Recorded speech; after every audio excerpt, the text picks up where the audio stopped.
Hello and welcome to Esoteric Discussions with me, your host, Valentine St. Aubin, a show where we go deep down into the rabbit hole.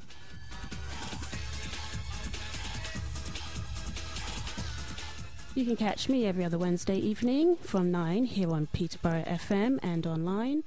If you want to learn more about me, please visit my website at valentinesaintaubin.co.uk. You can also listen to the archives of my show on the website as well. It's the 21st of September 2011, and we've recently had a full moon. It's about 10 days ago now, on the 12th of September. And the moon is now winding down, preparing for a new cycle, which will start very soon. The sun is going to be entering into the sign of Libra. So all you Librans out there will be celebrating your birthday from today for the next few weeks. Libra rules the 7th house. So in astrology, it's a sign that is all about relating and partnerships. Many Librans, I find, at least with my experience that I've come across, do need to be in some kind of partnership with somebody. I'm not saying that they're all great at it, but in terms of their life plan and what they're here to do, relating and partnering with others seems to be quite important for them. So we're coming into the last quarter of 2011, and I think, although this is just my personal opinion, I think that things are going to begin to heat up very shortly, because we have Pluto, the planet Pluto, who has been retrograde since the early part of April. I think he went retrograde in around the 9th of April earlier this year, where he's just gone direct. Now, in terms of planets being retrograde, which actually means that they're moving backwards, the planets don't actually move backwards. It just appears that they do from our point of view. So what we find is that when a planet goes into a retrograde phase, the energy that it then imparts to us tends to have a very different kind of vibration. So now that Pluto has turned direct, we're going to be noticing things firing right back up again. And actually, when Pluto went retrograde, we had just had that big earthquake in Japan back in early March, around the 11th of March 2011. So I would expect some more earth changes coming, to be honest with you, from now until the end of the year. Pluto is the modern ruler of Scorpio. In ancient times, before Pluto was on the map, the ancients used to use the planet Mars. But basically, Pluto, if you know your mythology, was the lord of the underworld. And in astrology, we say that Pluto is all about power. So when you have a phase like Pluto moving through the zodiac and then through the signs, there's always going to be a power play which will become an issue. And, we're seeing that very, very, very overtly with our own financial system as Pluto is moving through Capricorn.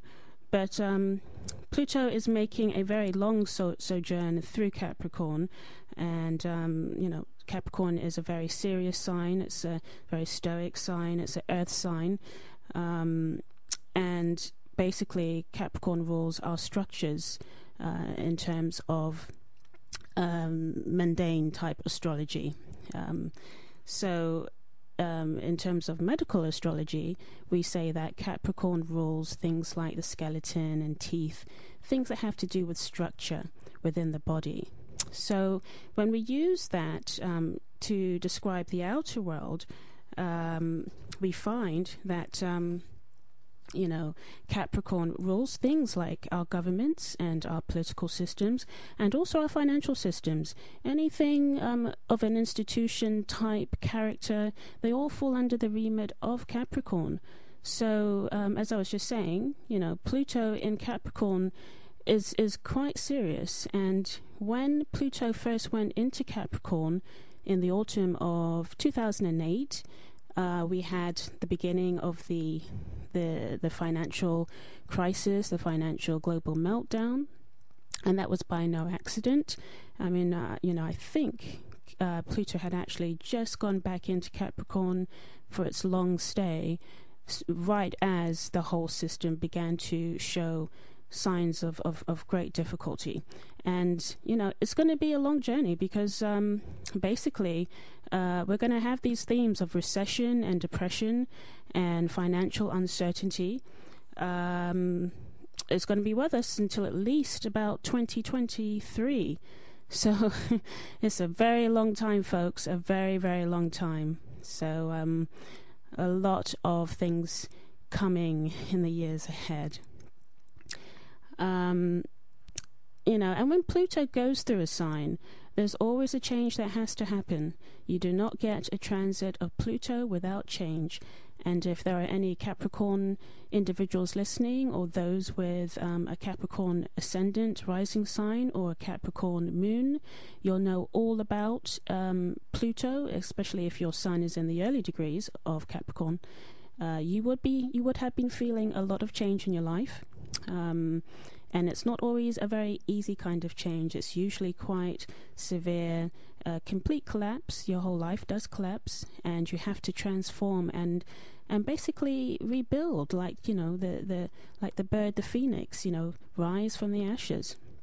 I have a late degree Sagittarius rising, so many late degree Sagittarius rising individuals have been through quite a long journey of the last few years.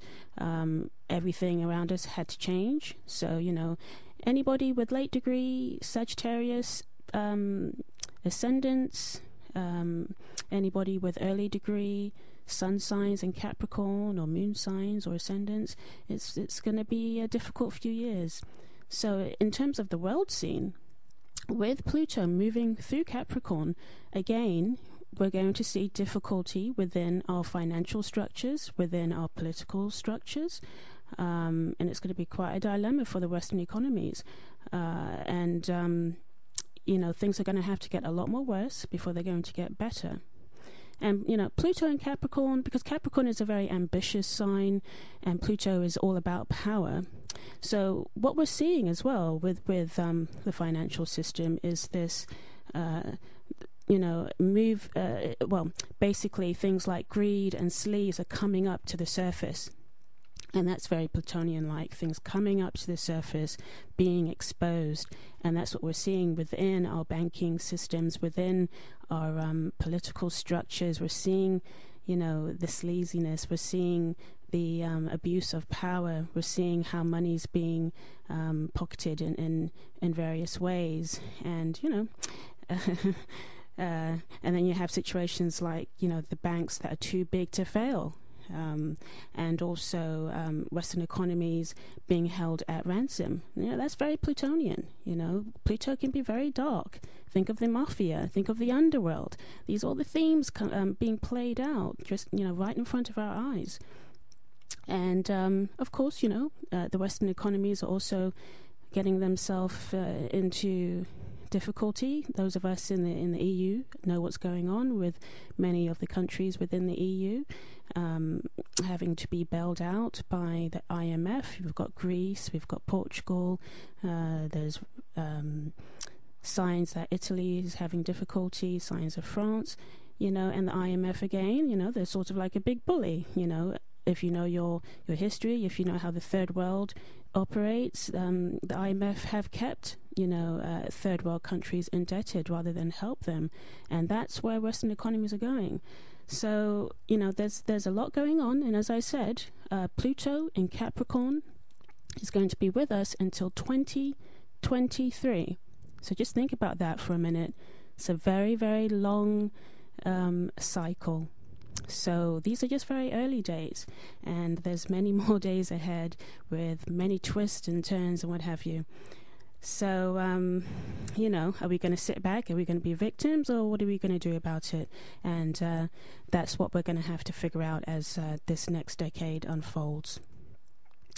And also, I just want to point out as well, with Pluto and Capricorn, that we're going to be seeing also an intensity in earthquakes and volcanic activity, because again, Capricorn rules structures, and that's earthly structures.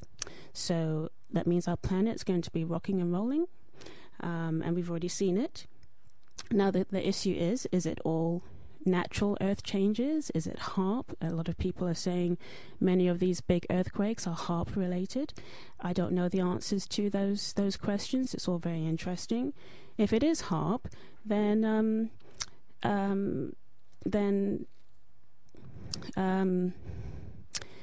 if it's HAARP, then there's not very much we can do about it. But it still doesn't mean that the earth changes aren't real and aren't happening. I personally feel that it's a bit of both, but with Pluto being in Capricorn, I would not underestimate underhandedness or some kind of underbelly working, when it comes to the earth changes and making things worse than they need to be. Nevertheless, we'll see lots of structural damage due to earth changes over the years. We have seen it already. We've seen bridges collapsing, very strange, out of the blue kinds of situations where structural damage has just appeared and bridges have collapsed. I'm thinking about a bridge. I can't remember exactly where it was. It was a couple of years ago, and I want to say Minneapolis, where it just literally collapsed, and there's a great picture of the bridge just literally folding in on itself. With Pluto and Capricorn, no surprise to see that. So, and also, do you remember the volcanic, the volcano going off last year in 2010 that closed down the airspace here in Europe? It was quite severe. So we'll be seeing many more things like that, and it's important that we all prepare ourselves mentally for these kinds of changes, for the images that we're going to see paraded in front of us through, the news, through the newspapers, what have you. So this leads me onto my show for tonight. I'm going to be joined by Ann Eller, who has been a guest on the show previously, and she was last year back in July, and she's going to be back for part 2. And we're going to be talking about Planet X, which is something I've been talking about for the month of September. I had a show, my last show was with Andy Lloyd, and we talked about Planet X in that show. So this is a continuation, because, all you have to do is just type Planet X into the Google search at the moment, and there's just so much information going on about Planet X, and YouTube is just full of images and film and short clips, people catching images of things and not sure what they're seeing. So we're going to try to go through all of these details and see what is going on. And is basically an expert at Planet X. So if you have any questions, if you have any concerns, she's got great information. I don't hear very many people talking about Planet X in the way that she talks about Planet X. So, it's going to be a very, very interesting show tonight. So please do stay tuned. But we're going to take a quick break, and when I return, I'll have Ann on the line.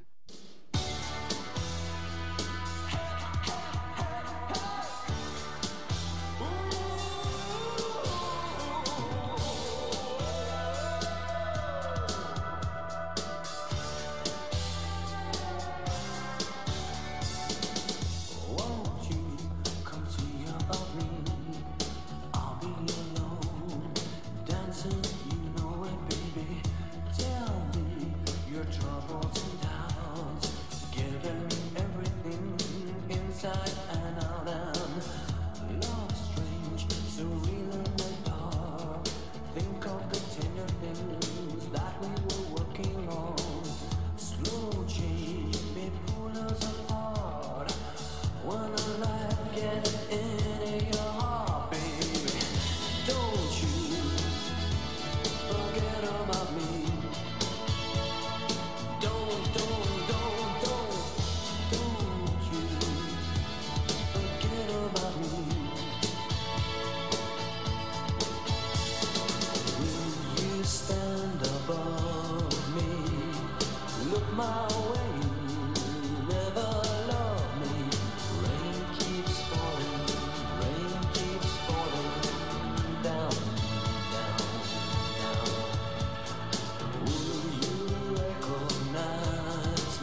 That was an old track by Simple Minds. That was Don't Forget About Me.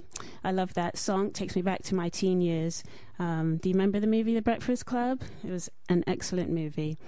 So we're back here with me, your host, Valentine St. Aubin, and you are listening to Esoteric Discussions. And we are here live this evening. It's a Wednesday night, 21st of September, 2011. And this evening I'm going to be joined by Ann Eller, who's been a guest, as I said previously, on the show. And she's back for part two. Unfortunately, when we had the first interview, because she's had such a colourful life, we went through all the experiences that she had working for Dr. J. Allen Hynek and, just her past in general. And we basically ran out of time to really begin to talk about Planet X very seriously. So we definitely have time tonight to carry on with the interview and pick up where we left off. So just to refresh your memory, Anne is the author of a book called Dragon in the Sky, which is available. And it's a very nice book, very interesting. And it talks about her past experiences working with Dr. J. Allen Hynek and also her insights on Planet X. And also worked previously as a White House aide and as a nurse. She's had a long life and she's done many, many things. And, well, I think that's what life should be like anyway. You should live it to the full maximum and have many different kinds of experiences and meet lots of different types of people. And so she's going to be joining us. I'm just going to open up a mic and make sure that she is with us. Anne, are you there? Yes, Valentine. Hello. Hi, thank you. Hello. Welcome back to the show. It's so good to hear your voice. Well, it's nice to be back with you, and I'm so disappointed. I was hoping to be there in person. I know. And we had to cancel that. So we did. What I wanted to do today was give your audience some of the specifics that I would have done if I had been there in person. With the talk. Okay, well, let's just jump into it. I mean, where we left off was we were just getting into Planet X. So maybe you might want to just give a background as to the history of Planet X. I know a lot of people have come through it via Zecharia Sitchin. So let's begin the discussion, and let's introduce how do we know about Planet X? This is a missing planet that we have. In 1989, I was told by my guide that I needed to read Zecharia Sitchin's The 12th Planet, that there was a very important message in it for me, and I had no idea what it was all about, but it was about the ancient Sumerians that talked about this planet that they called Nibiru, and the race that's on the planet, the Anunnaki, who actually had come to Earth hundreds of thousands of years ago looking for gold, and they tinkered around genetically with the life that was on Earth at that time and created Homo sapiens, and that's who we are today. So the people that are on Nibiru are our gods. They actually created us, and we call them the small g gods. This isn't the big G God, but we were made and created in their image. This planet is called a brown dwarf, and it travels along a very elongated sling orbit that goes way out beyond our solar system and then comes back around through it about every 3,600 years. And we happen to be living in the time that it has come back around. It's called Planet X, Nibiru, the Destroyer, the Red Star, Wormwood of the Bible, and the Dragon. Mm-hmm. And this is the title of the book, Dragon in the Sky, Prophecy from the Stars. And it's actually the electromagnetic pull and interplay between the Earth that is going to cause all of the devastation that we're going to experience. Yeah, they first saw it, they first tracked it in 1983, and it was first seen without a telescope in 2003. And it's most visible now at sunset. You can find it if you're looking at the sun, at the 4 or to 5 o'clock position on the right-hand lower side in front of the sun. And you might try that. And right now, some very exciting things are happening if you're out looking, because we have Venus is becoming larger and larger all the time in our sky, because it's getting pushed closer and closer to us as Planet X comes forward. And we can see Venus now at the left side of the sun, right at about the 9 o'clock position. And then we also have the dark twin planet, which is the dark twin of planet Earth, and usually always rode behind us in the orbit so that we never could see it. It's also been pushed out of its orbit and is being pushed toward us. And we can now see that in the west, right about dusk, if we look to the west, just about the time the sun's going down. So if you can get a good vantage point, from a high place, you could be able to see the Planet X, or at least some of its complex. It's coming with a lot of moons and dust and boulders and things like that in the tail. Big entourage of debris. Yeah, basically. there's a lot in the sky that you can see right at the present time. The planet itself in size is about 4 times the diameter of the Earth and 23 times the mass. And it returns every 3,600 years. And when it passes us, it's not going to hit us, but when it passes us, it'll be about 14 million miles away. And that sounds like a lot, but when you're talking about huge cosmic bodies, that's not a far distance away.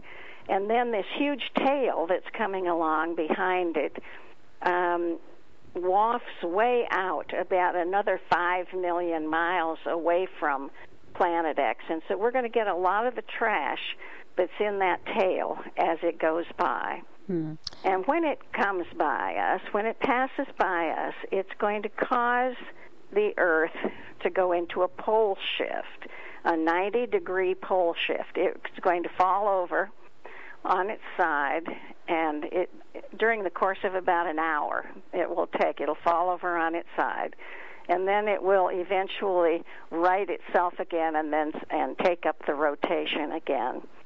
But we're going to have to go through that whole process of the Earth slowing down and the wobble becoming very severe, just like a child's top as it winds down. You know how it wobbles back and forth, and then eventually it just falls over. That's what we'll experience.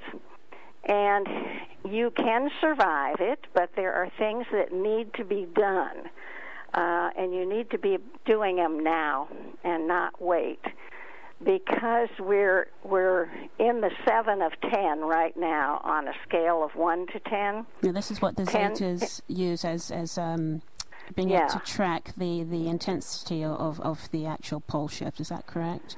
Correct, yes. And 10 is the pole shift. We've been in this 7 for at least 9 months now, and they didn't anticipate that it would take this long. But what's happening is a lot of the big changes are starting. Indonesia is sinking, Thailand is sinking, Pakistan, India, Philippines. I've heard Japan is sinking as well. Is that right? Yes, that's right.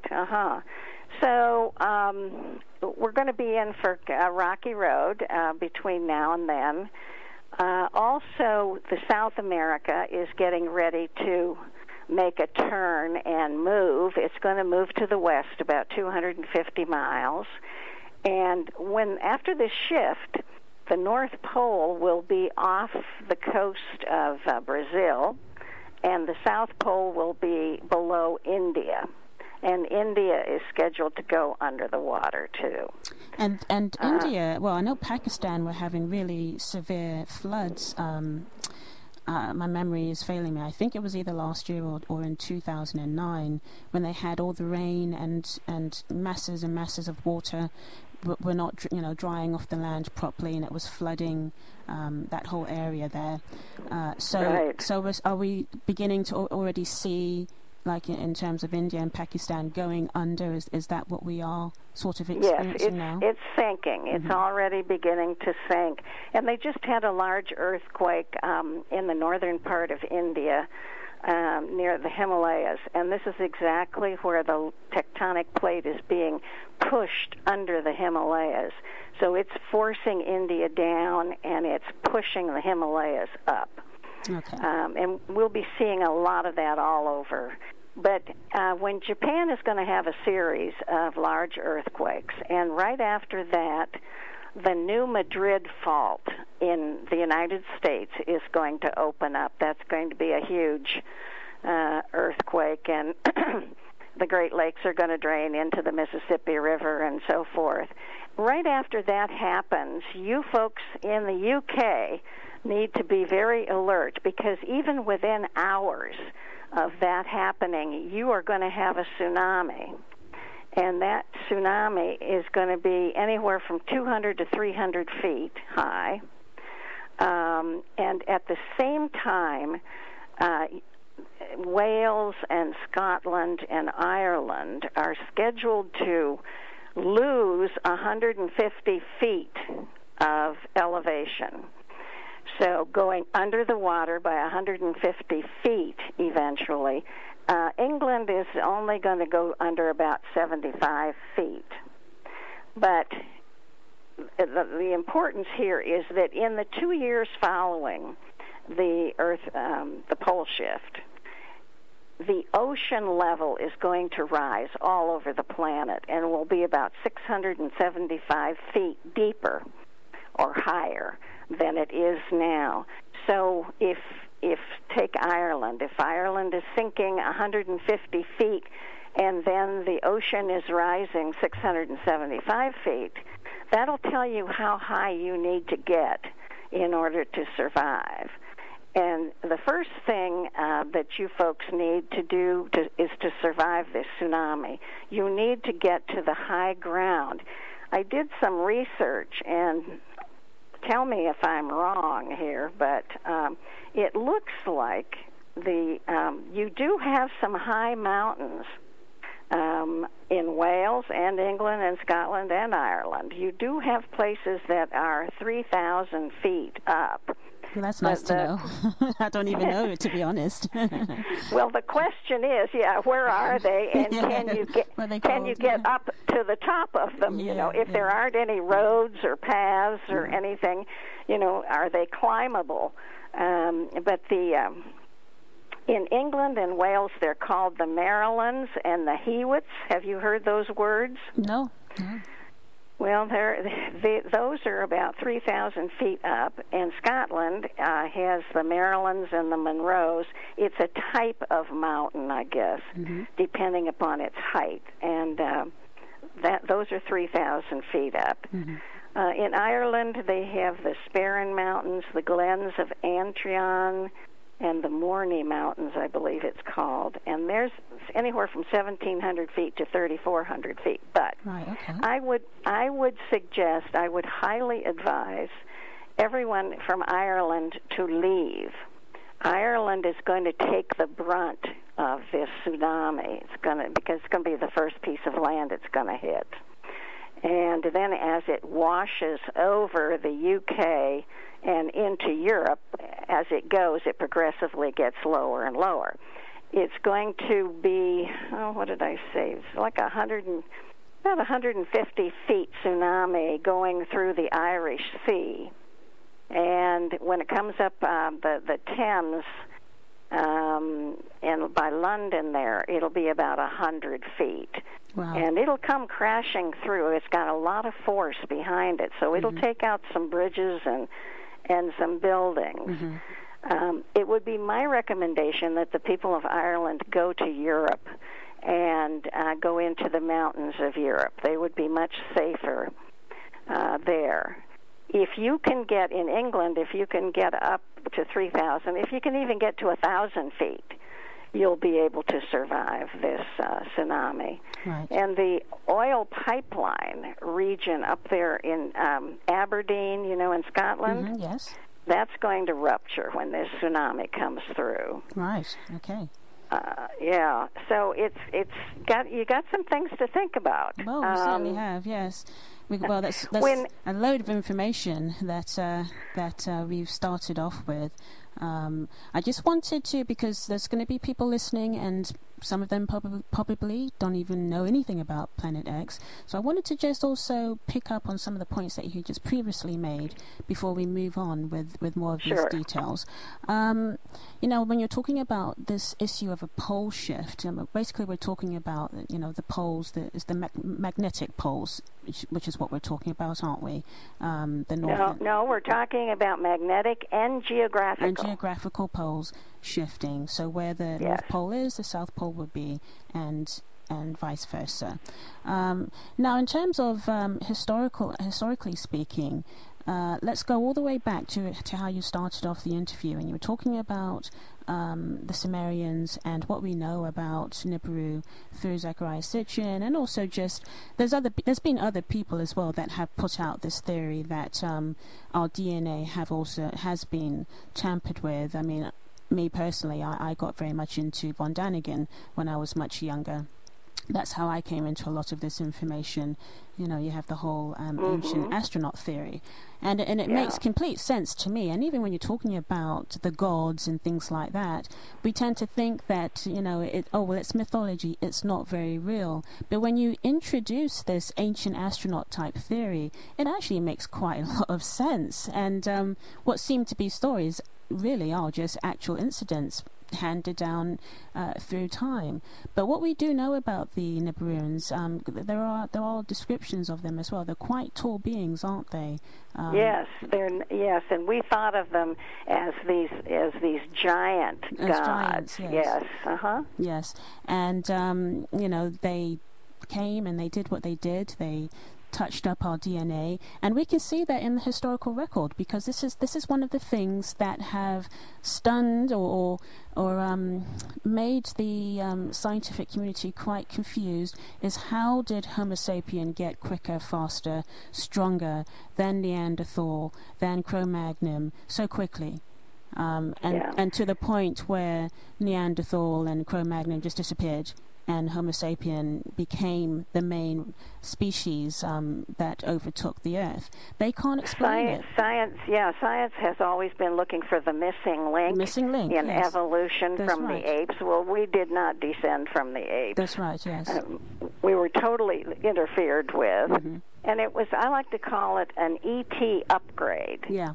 We were upgraded to Homo sapien, and this time the Zetas have come in and created a hybrid race, and I look at that as also another upgrade, because they've been able to breed out our anger and our rage. Now, these are the good Zetas, is that correct? Because there's different kinds of Zetas, aren't there? These are the good Zetas, yes. They're, you know, just like in any civilization, you've got your good guys and your bad guys. But you've also got the government here and the military here that have cloned these programmable life forms that look like the Greys from Zeta. And they've used those for a lot of the very scary, frightening abductions, and for the cattle mutilations, and to increase the fear among people for aliens, because they're planning an alien invasion, and they wanted us to be terrified. Well, the opposite has happened, because we're learning that these are very benevolent. The real ETs are very benevolent, much more advanced than we are, and there's absolutely no reason to be afraid of them, and they would never invade. They've been here forever. You know, if they had wanted to invade, they could have done it a long time. They can do it at any time, can't they? Yeah. So would you say that the Zetas, the little grey guy with the dark eyes, that image that so many people are aware of, that Whitley Strieber, for example, talked about, would you say that he encountered one of those robotic type greys? I don't know, but it's possible. Mm-hmm. It's very possible, because our government has been involved with cloning these. They're like robots, mm-hmm. sort of, since the 40s and the 50s. And, you know, the first abduction, Betty and Barney Hill, we didn't hear about that until the early 60s. So they certainly had plenty of time to clone a bunch of these. And they plan to use them in this alien invasion. Well, the ETs are not going to allow this invasion to happen. I was about to say, do you think it's going to happen? Because everybody keeps talking about, but do you think it's going to have to be postponed, or it's just not going to happen? It's just not going to happen. The ETs aren't going to permit it to happen, because they've worked too hard with us subconsciously for our acceptance. They've been talking to us in our sleep and communicating with us, and we finally have wonderful feelings and recognition for the ETs, and the greater percentage of people have good feelings about them and are not afraid of them. And I don't know where the fear level is now, but it's gotten down to a very acceptable level that they will be able to interact with us and land in the next couple of years. I think you have a very good point, a very valid point, because I've noticed over the years, there's been so many alien-type movies that have been out there, and I've noticed as there's been a few movies here and there where they change up the attitude of the people interacting, with these aliens that are coming in. For example, I saw Steven Spielberg's latest movie, Super 8, and that was about a being that came here and he got stuck here. And, of course, you had these black ops doing these experiments on him, and he wasn't happy about it, so he was quite angry. But he didn't really want to hurt people, but he wanted to go home. And you had the children feeling for this alien individual, and he did eventually get to go home. So I have noticed a slight shift, movement within the creative industry. I haven't seen that one. I'm anxious to see that. Yeah, well, I always like to keep my eye on Spielberg and what he's up to. Yes, he's definitely plugged in. Yeah, he's plugged in, definitely. But he's one of them. Oh, definitely, yeah, he is, yeah. But I also just wanted to pick up, because I don't want to move too far away from what we're talking about, because I don't want to run out of time, because we probably need another show, to be honest with you, to talk about all these details. But I also wanted to just pick up as well, when you were talking about the other names of Nibiru, as you rightly quoted. It's known as Wormwood, for example, this great comet that's supposed to come back in the Book of Revelations. That's quite devastating. And also the Egyptians knew it as the Destroyer. And I believe there's this idea which we get through the Colburn Bible. I'm not sure if you've come across those texts, those ancient texts, and they talk about the Egyptian stories of this red planet or something that's in the sky, and they actually relate it to the plagues that Egypt were experiencing, where the water turned to blood, and that was a pole shift. Yes. When you remember when the waters turned red and bitter, yes, that was a pole shift, and that was red dust that came because there is this iron oxide dust that is shrouding the planet and is very thick in its tail. And there will soon come a time when we will find this red dust falling on everything here as we start getting hit more and more by that tail. I wanted to mention, before I forget it, that about the red Kachina and the blue Kachina. Yes, the Hopi prophecy. Yes, please. Yeah, it's the Hopi prophecy that first would come the blue Kachina, which would be a heavenly body in our skies, and that would herald the event of the Destroyer, the red Kachina that would come right after it. Well, they were trying to paint Elenin, the comet Elenin, as the blue Kachina. And that was total disinformation. It's gone now. It's broken up. Has it? Yeah. Okay. Well, it's broken up, but it never was a threat to the Earth. Never. It's quite small, isn't it? Yes, it's very small. And it was NASA's way of covering up again and trying to explain some of the things that we're going to experience very soon. And they didn't want they couldn't say it's Nibiru because for 37 years they've told us that Nibiru doesn't exist. So they had to find something else to blame it on. So they picked on this little Elenin. Now you watch the news because they'll be coming out with something else again here pretty quick because Elenin didn't work. But the blue Kachina is the dark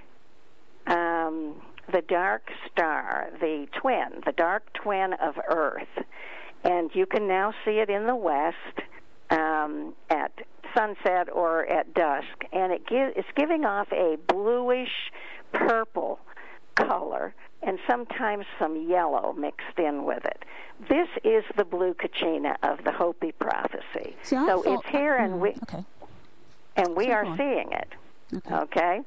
So right after this now comes the red Kachina, which is Planet X, and And it's here. Honest to God, it's here. I wish I could say it wasn't, but we're taking pictures of it. We've gotten great pictures of it.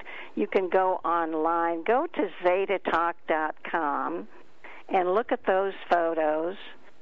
Go also to poleshift-ning, NING.com. And that'll keep you up to date on a daily basis. Check both of those websites, and you can get a lot more information. But we have the blue Kachina, we have the red Kachina here now, so the Hopi prophecy and all the prophecies are being are coming out right now. The Mayan prophecy, you know, Carlos Barrios said we're living in the most important era of the Mayan calendars and prophecies. All the prophecies of the world, all the traditions are converging now, and there is no time for games. And I just had another thought, and of course it just left me. No, but it's a very good point that you've just made. We are in very important times, and I wanted to have a discussion about that with you because I know things from an astrological point of view. I know you missed a bit of the introduction at the beginning of the show, but I was just talking about what is going on with the heavenly bodies up there above us, and I was talking about Pluto in Capricorn, the sign of Capricorn, which is an earth sign, and Capricorn rules all of our structures, and Pluto is, you know, Lord of the underworld, and when he moves through a sign like Capricorn, he basically will erode those structures. So when you talk about something like Planet X coming through, it really actually fits in so well with the astrology that we know, with the mundane astrology, as they call it, world astrology. Because it sure does. It's all about the structures, and we have Pluto eroding, transforming, literally just taking the floor from underneath everybody, and that we will be seeing that as these earth changes begin to intensify. But I also just wanted to say as well, you gave the Zeta Talk website as a good point of reference. I've been looking at that website, and they do actually have some very, very good information, I have to say, and they do have some very interesting images. So for anybody who's in doubt, is because a lot of people do not think that Planet X exists, and they don't think that it's been found. And some of the arguments that are given, I've heard people like Richard Hoagland say some things like this, that if it was there, so many people would know about it because... Well, let me tell you that this week we just got some pictures from a gal in Stevenage, I saw England. those that you sent, yes. That's your neighbor right there, and taken out in her garden, and she has definitely captured something around the sun. Looks very much like a planet. I'm not positive what it is, though. We haven't gotten a positive confirmation on it yet, but very interesting. So tell the folks to get their cameras and get outside and start taking pictures. So the best time to see it is when it's sunset. Is that right? Because yes, I've tried looking at the sunrise or sunset. Okay. You know, the sun is now called a monster sun. It's twice as bright as it used to be, and that's because it's reflecting off of Planet X and its complex that's coming. So it's just this huge, bright, blinding light in the sky now. So that's what's making it so difficult to see Planet X. But it is there. It is absolutely there. And we will all be seeing it in the sky as big as a full moon. And when we see it like that, as big as a full moon, that's going to be the beginning of the last 7 weeks. And I want to just mention that because there are some markers people can look for. It starts, the last 7 weeks starts with the planet going into a very severe wobble where it leans way over to the left, trying to get away from Planet X. And then it bounces back and goes way to the right. We're going to have about a week and a half of that severe wobble. And if you're experiencing some nausea and some dizziness and some occasionally bumping into the furniture or the walls. That's because of the wobble that we're going through now. Well, I was about to say, I had that just this afternoon. Yeah. I did. Yeah, I just it's felt funny dizzy. how it comes on, and it doesn't usually last very long, and it'll go away. Everybody's experiencing that now. Well, when we go into the severe wobble, we'll really be experiencing that, and we'll be seeing Planet X as a full moon at that time. But eventually we're going to get to 3 days of darkness. The northern hemisphere will have 3 days of darkness because the Earth is bending way over the North Pole, way away from Planet X to try and get away from it, and it's coming in from the sun. So it tips the Earth up enough that the northern hemisphere isn't getting any sun. So there's 3 days of darkness, and at that point, you know there are 30 more days until the pole shift. There's 1 month from that time till the pole shift. And the shift is going to be 90 degrees, and it's going to happen in 1 hour. So that's going to be a really big jolt. And people need to be under the surface, below the surface of the Earth. So all you need to do, the Zeta say, all you need to do is dig a foxhole, just, big enough for you to get down in and have some covering over the top, because there will be fireballs and boulders and things like that falling at that time. And have it open at both ends. So just a shallow trench with a top over it, like a metal top over it, and that will save you. You can even put bicycle helmet or football helmet on your head to protect yourself. So, and then, then the Earth is it'll settle down then, and it'll get quiet enough so that you can come out, and then you'll start picking up the pieces. But you need to plan, and I'd like to talk about that, about survival. Okay. Because you can survive, and I think one of the most important thing to do is take care of your spiritual life first. Make peace with your own God. Get yourself centered. Meditate. Get quiet. You have, all of us, have angels and spiritual guides around us, whether we believe in them or not. They're there, and they are pledged to help us through this time. So you need to get quiet and then follow your gut feeling. They'll be talking to you through emotions and through this intuition. And if you get a gut feeling that you need to move, and don't wait. I'm telling people now that it could be so close that it's not too soon to leave your jobs and find your safe place. On ZetaTalk.com, they have a section called Safe Locations, and you can go there and you can find out about where you're living, what the situation is going to be. But in the UK, you're going to have a big problem with water and sloshing. And I would just recommend any of you to get over to Europe and go to the high grounds, the high mountains of Spain, or Kazakhstan is a good place, the Altai Mountains in Russia. Let's see. Because after the pole shift, Europe is going to be a series of islands itself.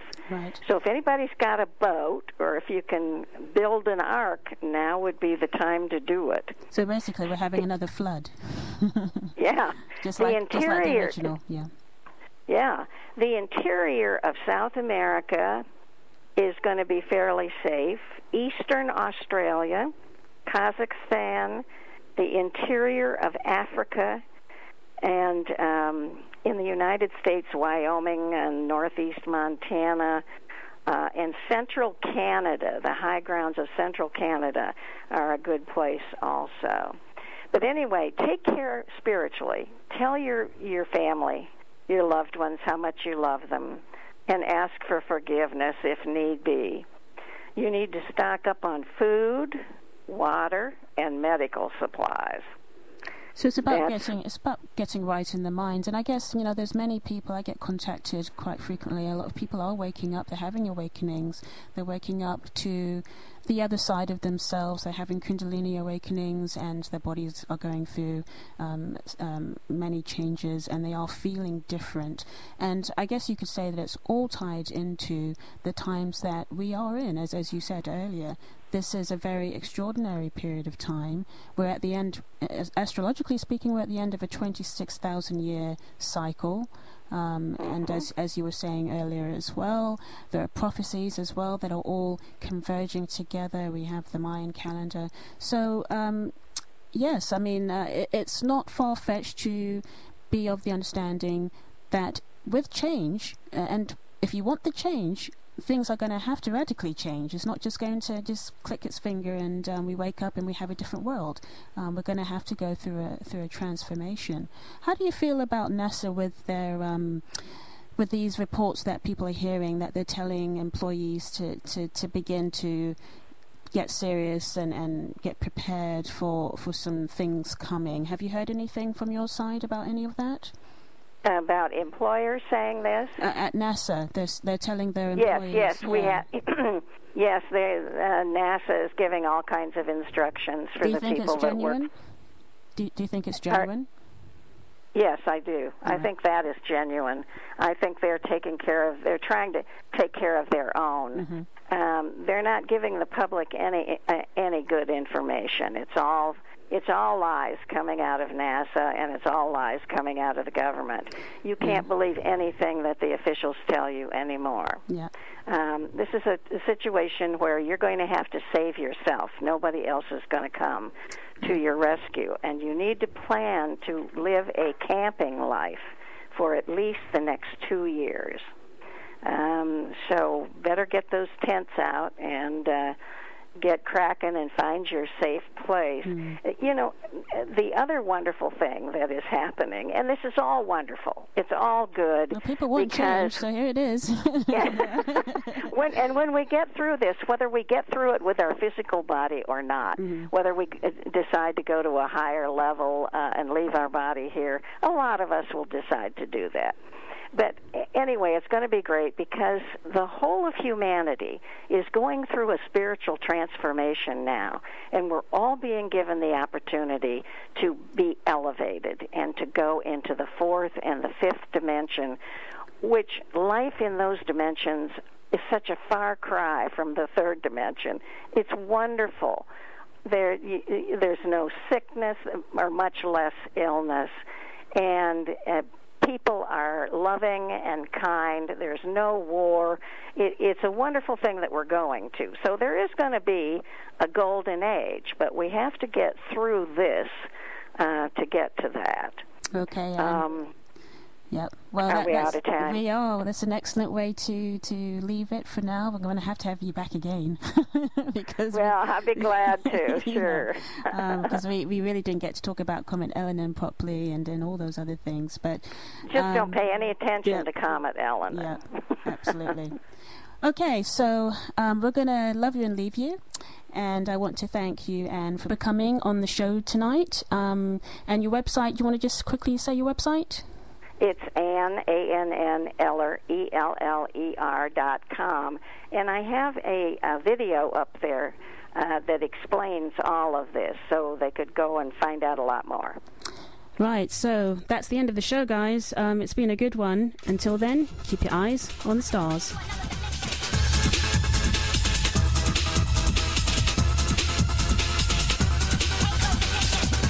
Pay close attention. Pay close attention.